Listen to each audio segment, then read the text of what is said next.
is NBC Palm Springs. Good evening. Thank you for joining us tonight. I'm Gino Lamont. And I'm Sarah Sanchez. Coronavirus numbers are reaching new highs on a daily basis in the U.S., but the Trump administration is under scrutiny for ordering hospitals to bypass the CDC and report coronavirus data directly to Washington, raising concerns about mixing politics and science. We'll have more on that in just a moment. But first, local hospitals are at or nearing capacity. Just yesterday, Eisenhower Health made the stunning announcement that a federal team of military medical professionals are on their way to help out their team. That's where we begin tonight. Yeah, we have live team coverage on the status of our Valley hospitals. Our Daytona Everett is standing by with details on the Valley's 2 tenant hospitals. But we turn first to Kitty Alvarado at Eisenhower Medical Center. Kitty has learned exclusive details about this mission from a federal source. Similar teams are already on the ground throughout hotspots like Texas. We head to Kitty Alvarado now outside Eisenhower Medical Center with the very latest. Kitty, good evening.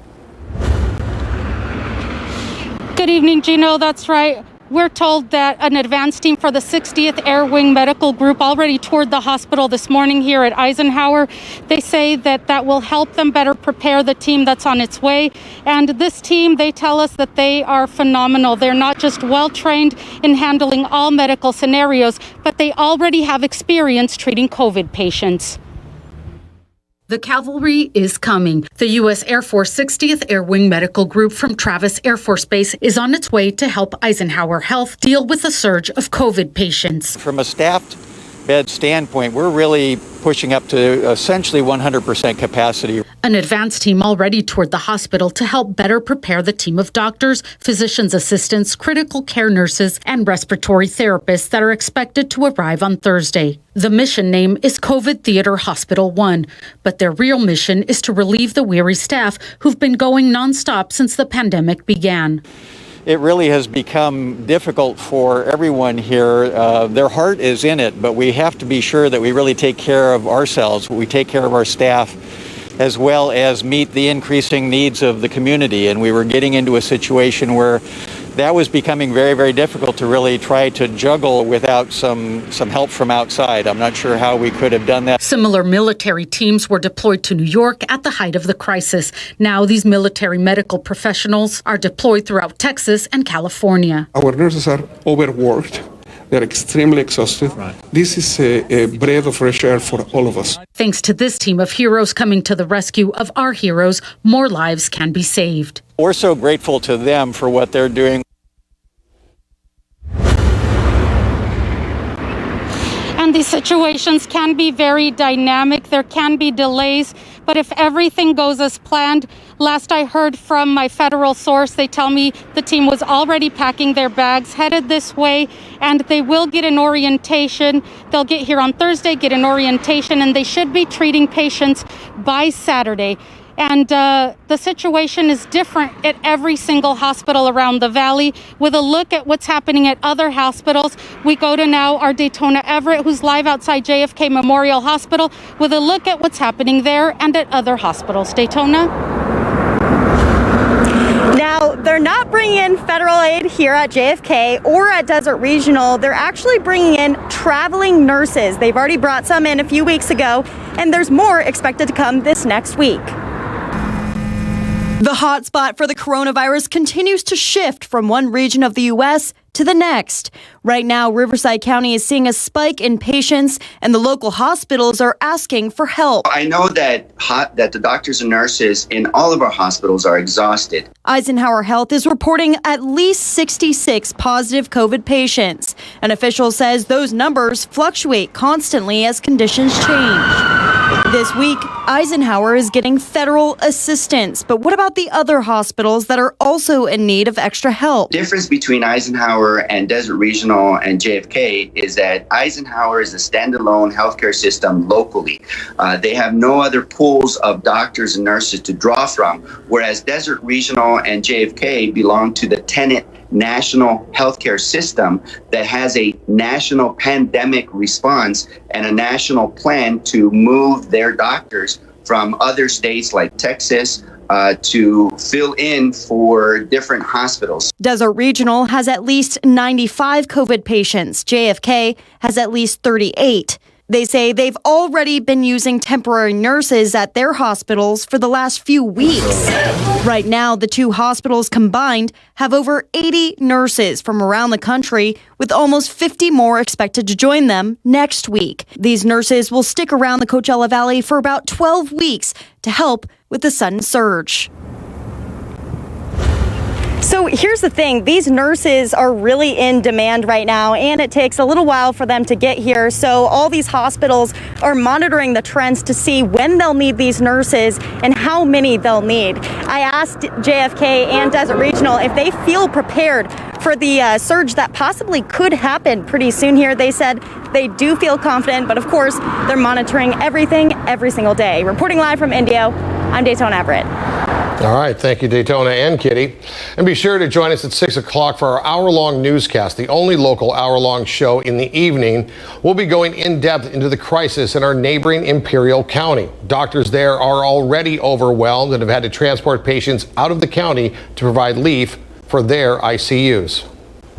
Since May 19th, we have neared over 600 transports out of the county. In terms of where these patients go, typically, we begin with areas closest to us, and if their resources begin to diminish, then we will go farther and farther out.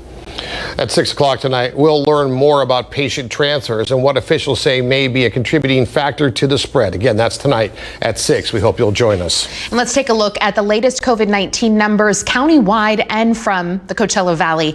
890 new cases were reported in Riverside County today, 207 of those from the Coachella Valley. 24 new deaths were reported countywide, 14 of those from the Valley. Yeah, that's a big jump. Indio now has over 2,000 cases, the most in the Valley. Indio also has the most deaths, now at 46. 8 Valley cities and areas saw at least one death today. Now to Washington, where the Trump administration is asking hospitals to bypass the CDC when reporting coronavirus numbers and report directly to the White House. The HHS, the Health and Human Services, calls the CDC's database inadequate. The CDC's database is accessible to the public and is used by researchers to make projections and decisions. HHS keeps their database private. But 4 former CDC directors penned a Washington Post op-ed slamming the decision, saying this is pure politics.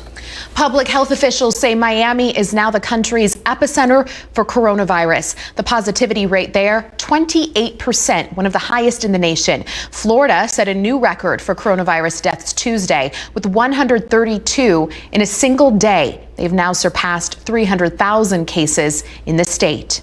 Miami is now the epicenter of the pandemic. What we were seeing in Wuhan 6 months ago, 5 months ago, now we are there. Yeah, state public health officials blame the lack of leadership from the governor for the surge. Experts also point to a toxic combination of crowded beaches, bustling bars, and people not wearing masks because they don't have to. Yeah, staying in Florida, nearly a third of every person under the age of 18 tested positive for the virus. Local health officials are warning about potential for long-term health effects on kids who catch the virus. Florida public health officials are nearly united against the governor's push to reopen schools for in-person instruction in the fall. Also in Florida, the Secretary of Education issued a mandate forcing schools to reopen, making many teachers nervous for the school year. It's not just Florida. Teachers across the country are mounting protests now against schools reopening for in-person instruction. You see those protests here. From Florida to Virginia to Texas, teachers are holding socially distanced demonstrations. If we're going back, right, at the peak of the pandemic here in Florida, children will die, teachers will die, support staff will die, administrators will die.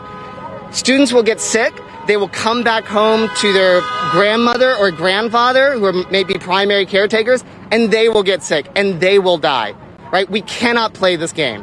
From state to state, it's been a patchwork of rules, no uniformity, even from district to district. Yeah, Coachella Valley Unified School District will decide tomorrow how their fall schedule will look.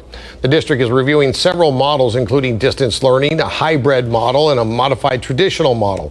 The district says if it starts the year in distance learning, it'll be different than at the end of last school year. iPads will be given to students who need them, and training will be provided to parents, students, and teachers.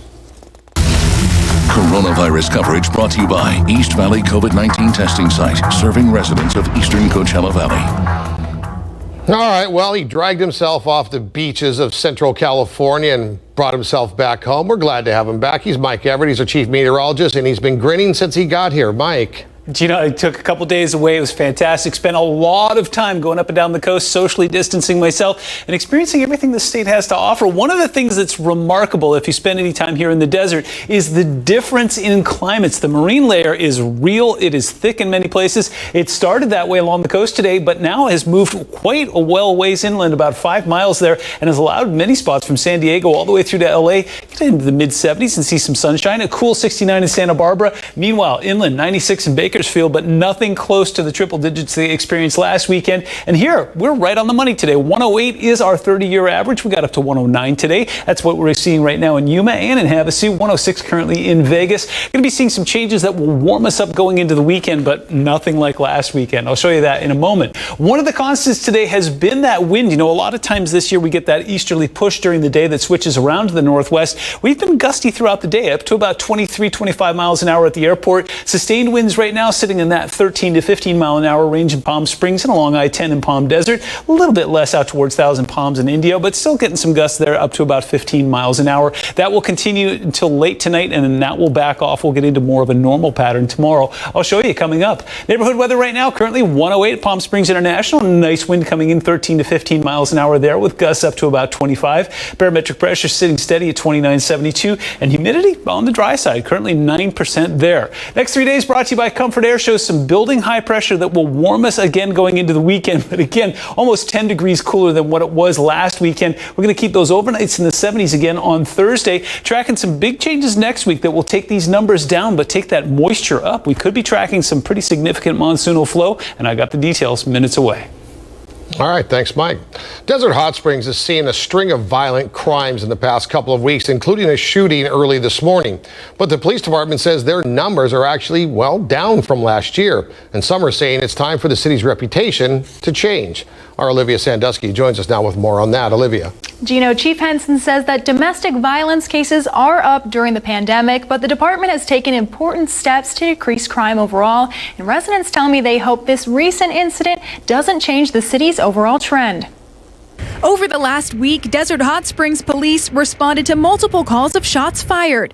One on Calle Las Tiendas on the 8th, another on 6th Street Sunday morning, and an overnight shooting Wednesday that sent 2 men to the hospital. Members of the community say this pattern isn't uncommon. You know, typically when you hear of a string of shootings, first thing you think is, oh no, not again. But according to police data, crime numbers in Desert Hot Springs are substantially lower than 2019. However, the city did see a sharp increase in May and have responded to more domestic violence calls during the pandemic. I understand it's a financial hardship. With that hardship comes tension at the home, depression, stress, which has led to an increase in domestic violence. A report by the department also shows the city had a 15% reduction of violent and property crimes from 2018, making it the 3rd consecutive year the area has trended downward. We have doubled the police force that we've had out on patrol on a daily basis, as well as the full detective division. And despite recent events, residents like Pastor Shepard feel it's time for the area's reputation to change. I think it's unfair, and I think it's unfortunate. Being a lifelong Valley resident, I can tell you, and we all know these things happen in every city in the Valley. For whatever reason, whenever it happens in DHS, it's like, oh my goodness, it's happening in DHS again. And a lot of it is warranted because of the past. But since, this last 5 years has been phenomenal. Chief Henson also says an important step in lowering crime in the area is to have residents report it when they see it, adding it's important for the department and the community to work together. Olivia Sandusky, NBC Palm Springs. All right, thank you, Olivia. Twitter comes to a virtual lockdown. Coming up, we'll explain why all verified accounts across the social media platform couldn't send out critical information. That and more when we come back. We're covering a lot tonight as we welcome our viewers here on the West Coast, including more school districts unveiling their fall plans. We'll show you what some classrooms could look like in the COVID era. Also, our look at police body cam video of the minutes leading up to George Floyd's death and what it reveals when we see you for NBC Nightly News.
More than 5.4 million people who were laid off from their jobs are now uninsured.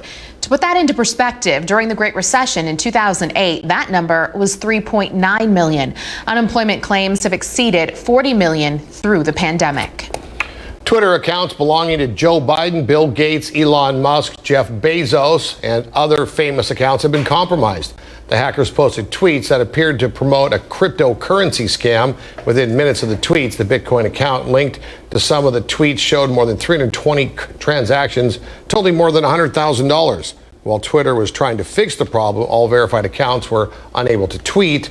They could only retweet. That means world leaders, the National Weather Service, police departments, and other verified Twitter accounts were blocked from any tweeting. Yeah, that's why I'm not verified, Gino. You know. Former Attorney General Jeff Sessions has lost his bid to run for his old Senate seat in Alabama. Former Auburn University football coach Tommy Tuberville defeated Sessions in a runoff for the Republican nomination. He moves on to face Democrat Doug Jones in November. Sessions held the Senate seat for 20 years before leaving to serve as President Trump's Attorney General. 2021 Rose Bowl parade in Pasadena has been canceled for the first time since World War II. Organizers say they want to team up with broadcast partners for a worldwide televised event to take its place. They also want to host a smaller local celebration with plenty of social distancing, but the Rose Bowl football game, at least now, is still on. But of course, that will be determined at a later date. We'll be right back after the break. Mike is standing by with a look at our forecast when we come back. Mike. Looking at a beautiful day out here. There's our Walter Clark Cam 111. Folks doing some social distancing in their cars right now. Beautiful blue skies out there. Temperatures right on the money today. Tracking some changes that are going to take those numbers up and then maybe bring that moisture up along with it. We'll talk all about it when we come back.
Welcome back. Nice to be back in the saddle again. You know, I've been doing this for a few years now, and normally when you come back from vacation, you'll get one of those days that's just a heavy weather day. Well, I'm being eased into this very nicely. Some things going on out there. Our Agua Caliente casino cam showing there is some light moisture along the base of the mountains there. We'll talk about that in a moment. We're also seeing some camera rock out there, that wind getting up to 25, 30 miles an hour along the I-10 corridor tonight. That'll slow down. I'll show you that coming up in a moment. Here's a much more tranquil shot from downtown Palm Springs, our other Agua Caliente cam, looking off towards the south and east. Beautiful blue skies out there. Seeing a little bit of rocking happening in the palm trees tonight, but that's welcome ventilation. We'll take every little bit of that. Now, you saw some of that moisture sitting at the mouth of the passes. That leads to our first point tonight. We were talking about that marine layer along the coast. Made a nice retreat, but will stay in some of the inland valleys. So very similar to what we've been talking about for most of the month now. You will see patchy fog along 60 and Riverside there, and then along that 215 corridor down towards Paris and Menifee, you'll see some dense fog there as well.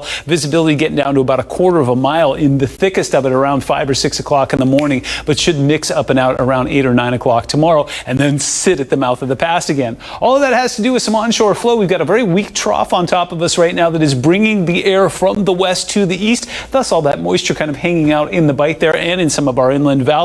Meanwhile, the monsoon is making an appearance, but staying very politely in Arizona, New Mexico, and parts of Colorado, where they do have some thunderstorm potential there over the next couple of days. That could be moving in our direction. I'll tell you about that in a moment. But as far as the rest of the week goes, it looks like it's going to stay right where it should. That is the typical pattern for this time of year. Hot and dry in most of Texas and up towards the Intermountain West as well. Some moisture in the Pacific Northwest and plenty of muggy moisture in the Northeast and in the Southeast as well. Today, almost right on target. 108 is our 30-year average for today's date. 109 is what we achieved. 118 is the record for today's date, and 2 degrees below average in the overnights. Currently tracking some 100s across most of the Coachella Valley, 99 in Desert Hot Springs, low 90s up towards the high desert. Those winds are blowing and will continue to do that until around midnight tonight, and then we should see things settle down and get into the single digits in the early morning hours of Thursday. Temperatures will cool very politely tonight, setting us up for some mid-70s tomorrow, warming us slightly above average. 110 in Palm Springs and India, 111 in Palm Desert, and 109 in Thousand Palms.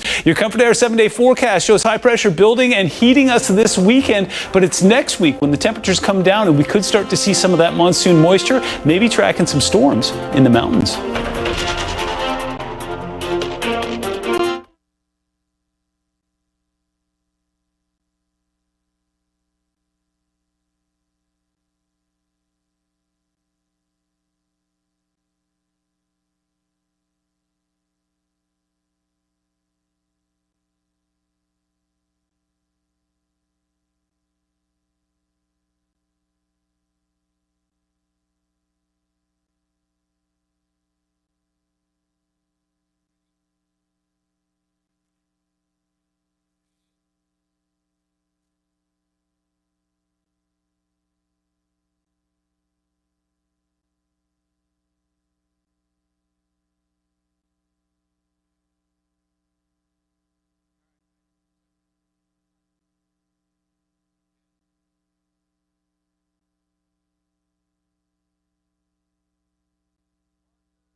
Amid skyrocketing numbers in Florida, Walt Disney World in Orlando continues with reopening plans. Orlando's Epcot and Disney's Hollywood Studios welcomed guests back today. The Magic Kingdom and Animal Kingdom reopened last weekend. Hong Kong Disneyland shut down yesterday after 180 new cases were reported in 10 days in Hong Kong. We'll be right back.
All right, I've been talking about this code for about a week now, and my staff just informed me that you don't click on it like I've been saying, but you scan it.